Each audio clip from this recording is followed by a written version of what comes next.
Hi everyone, and welcome back to my channel. Today I thought we might have a little look at one of my all-time favorite books. I think it's one of the most complete books that I have ever read. Now, I know that's quite a statement, but for me personally, this one really resonated. It included so many powerful tools and things that you can do and use in everyday life. Yeah, it was really user-friendly, because I think some books, sometimes they're just a bit, they give you the theory, but you can't really figure out easily how to put it into practice. Whereas this book definitely does that. So I am a big fan. And the book is Maximum Achievement by Tracy. Brian is like one of the gurus on success and goal setting and how to really max out your life and max out the achievement in life. He's written so many books. There's another one that I will go through at some point called Goals, which in itself is incredibly powerful. I think it's really important to not be afraid of goal setting and putting out those targets in life, because it's really important, but you mustn't be afraid of doing that because fear you might not reach them. It's not that you weren't good enough to reach them, it's just maybe you ran out of time and you need to push them out a little bit. So you can't have that fear of failure that is going to hold you back. We all have these hidden powers that we don't even know that we necessarily have, and it's just a question of learning how to tap into that, because you've got all that you need within you, within your own capabilities, but it's just a question of bringing that out. And that's definitely something that this book can really help with. Within it, there are 12 steps like that. There's a lot more than that, but one of the key things is there are 12 steps that you can do that will virtually pretty much guarantee that you are successful. Now that would be great when, because we all hate that uncertainty. We don't like the fact of, oh, will we win? Will we not win? Will we succeed? Will we not succeed? Are we going to achieve in life? Are we not? Well, if you follow these steps, then you're pretty much dead on set to actually achieve. So I'm going to go through these 12 steps with you today, and hopefully you'll find it beneficial. Step number 1 is desire. So what they mean by that is knowing what you want.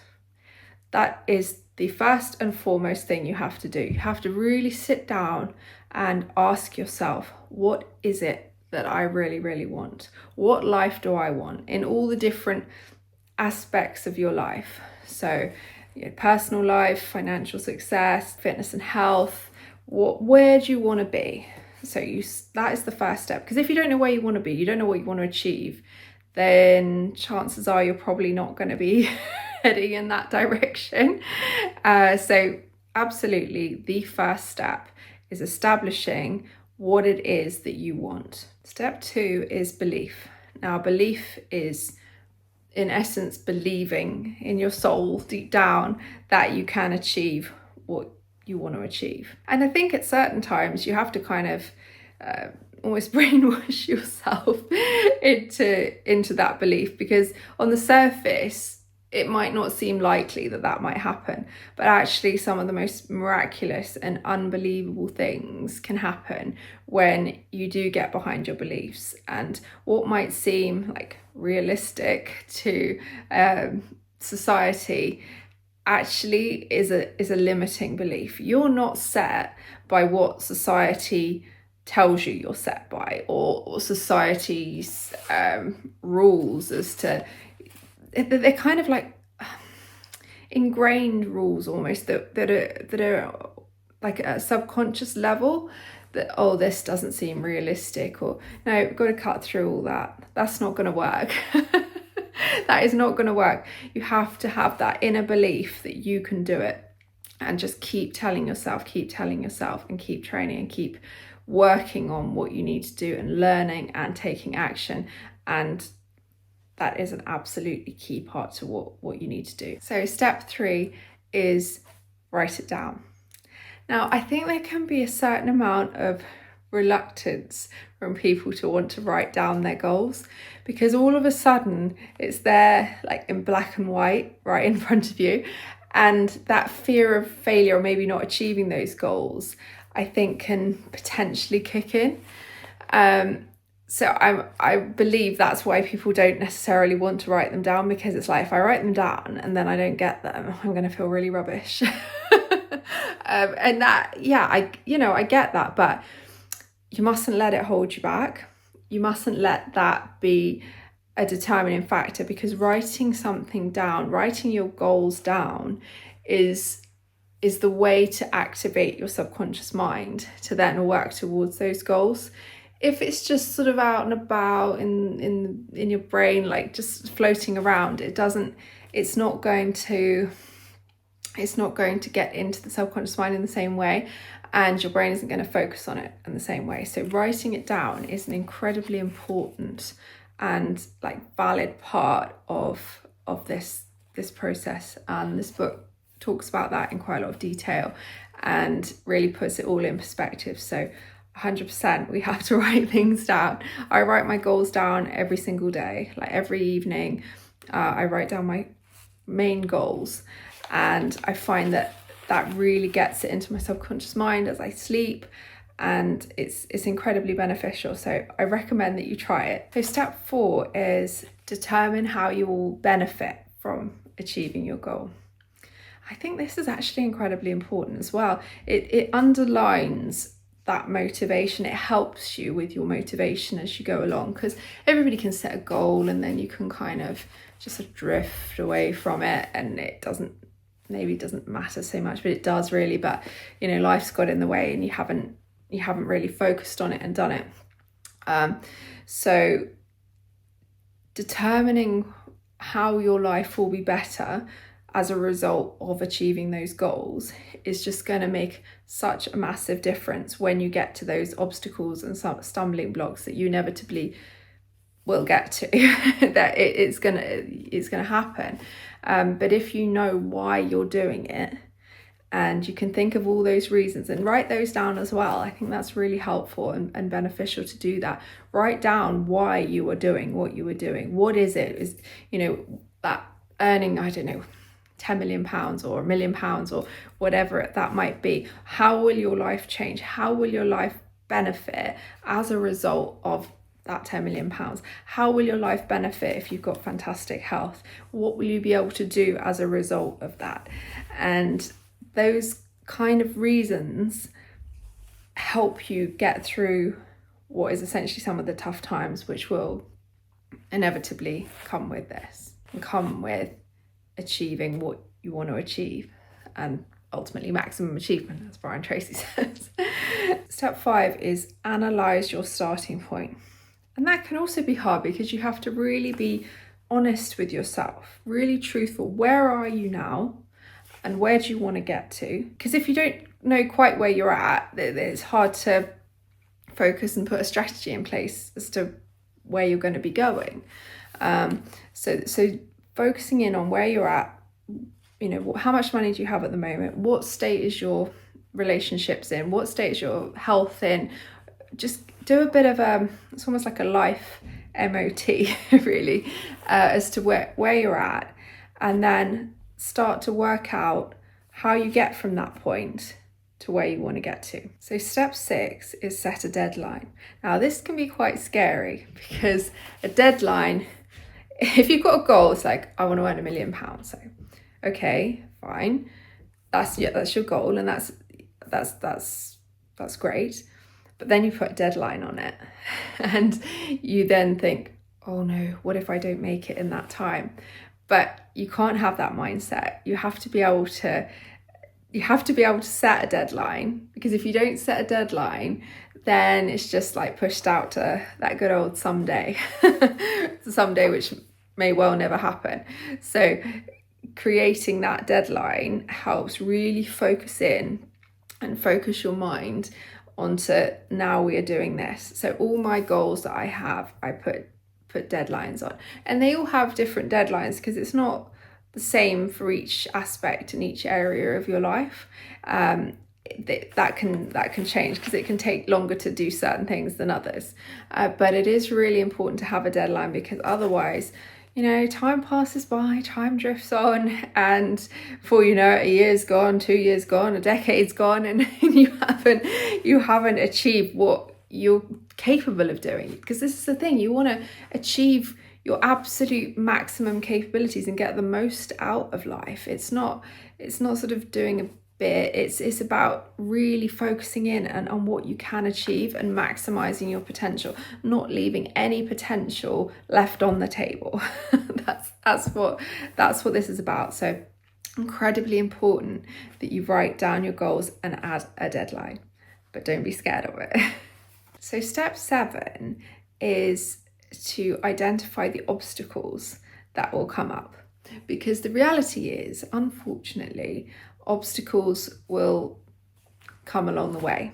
It's an inevitable part of business. It's an inevitable part of life. It's not all going to be absolutely plain sailing, super easy.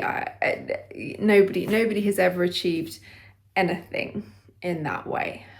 So I think it's incredibly important to look slightly into the future, slightly with a crystal ball, but you can probably work out what those obstacles are going to be, things that are going to come up, and kind of preempt them. So think ahead and work out how you're going to deal with them when they arise, so that when they do arise, it's not such a big deal, and you're not going to get so stressed and worked up when things get difficult. So if you've got that plan in place, you can just fall back on that and put that into action whenever an obstacle or a difficulty arises. Step 8 is to identify the knowledge and additional information that you're going to require to achieve your goals. The chances are you need to learn more about whatever it is that you want to achieve it.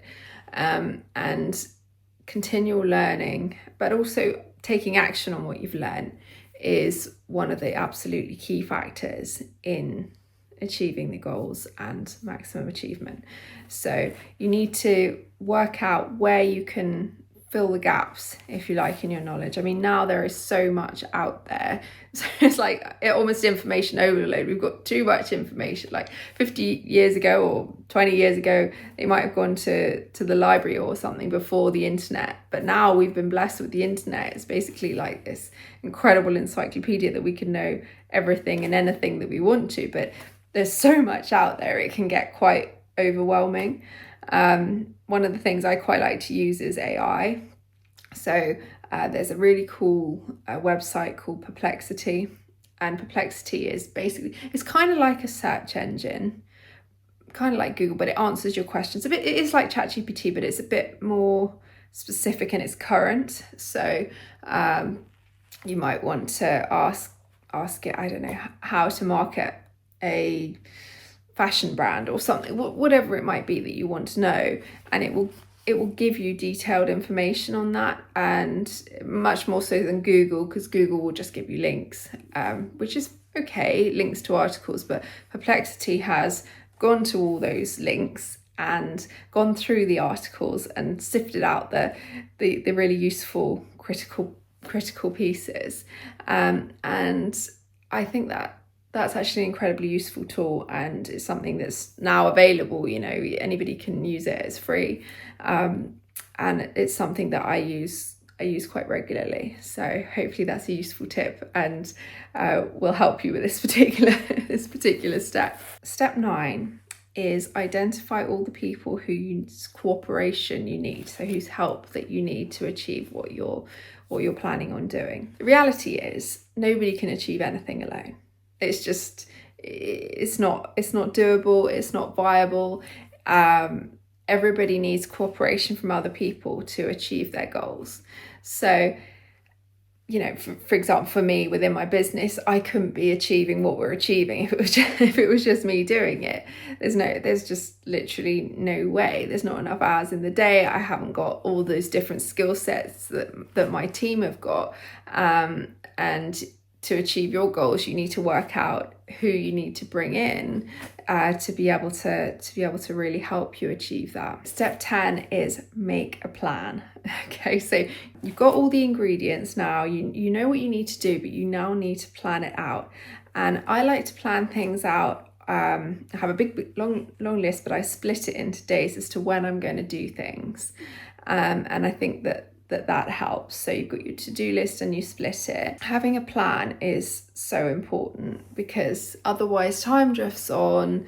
You know what you want to achieve, but you don't actually know what steps and tasks that you need to do to achieve that. So I definitely recommend creating a plan. It is essential to achieve what you want to achieve. Now, step 11 is visualization. So visualization is about getting super clear, incredibly clear about what you want, and then bringing it into the forefront of your mind and visualizing. Anybody can visualize, even though sometimes people think, oh, I don't know, I'm not very good at visualizing. I can't see it. Actually, you can.